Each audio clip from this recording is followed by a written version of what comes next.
Alright, in this next series of videos, I'm going to talk about stops. So these are the few mistakes that I've done when it comes to stops. Not having a stop loss, keep moving stops, stopping my stops were too tight, and improper stop placement, as well as, well, many people do not think this is about stops, but not having a proper take profit is also considered as not having the right stops, right? So in the next video, I'll talk about just one of this topic, all right, about not having a stop loss.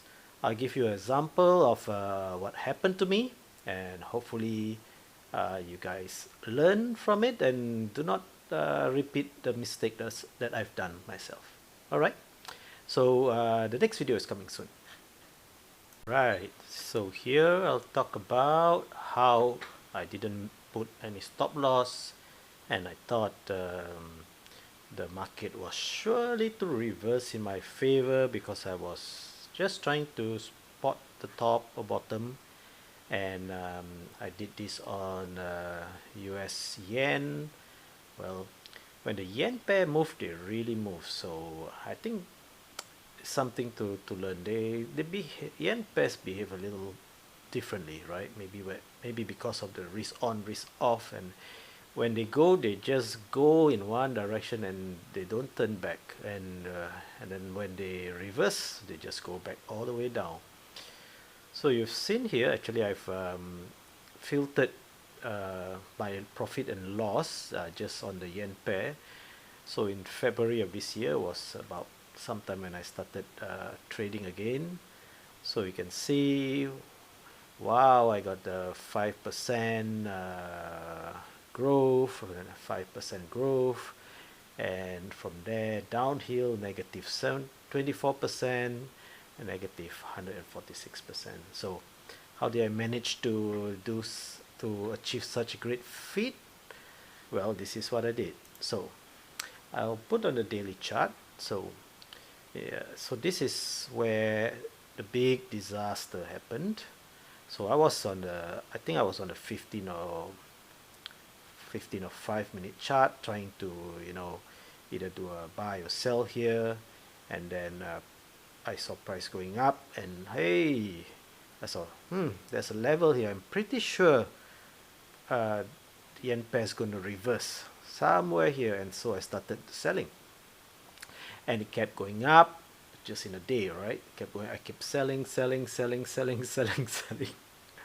All right, and the next day I said, no, I'm pretty sure it's going to reverse. So I kept selling, selling, selling, selling, selling, right there, right, and it kept going up.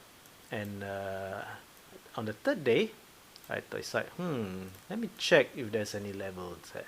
I did see there was a level there, and I started putting some cells up here as well. And the next day it started going down, going up, going down, going up within this little pattern here, right? And I started freaking out. My equity was going down. I was afraid to get a margin call, and so I closed everything for a loss, maybe a $400-500 loss, right?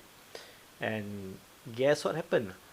Boom! It went down. So you can imagine if I lost 500 just from here to here, if I've just waited one more day and been patient, or well, I would have gained, but I would gain by still making a mistake. I should have never tried to chase the market, right? But either way, this always happens to me. The minute I close my trades, things will go in my favor, and boom, the market went down. So you can imagine, if it's 500 here, it's probably almost $3,000 or $4,000. So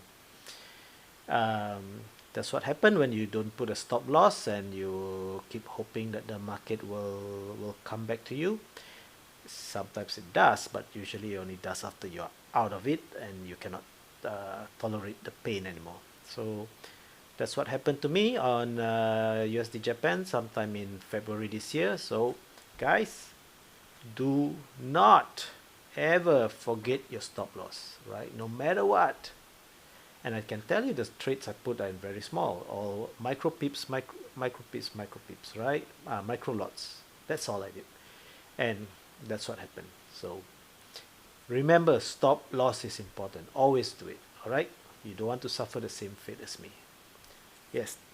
All right. That's it, guys.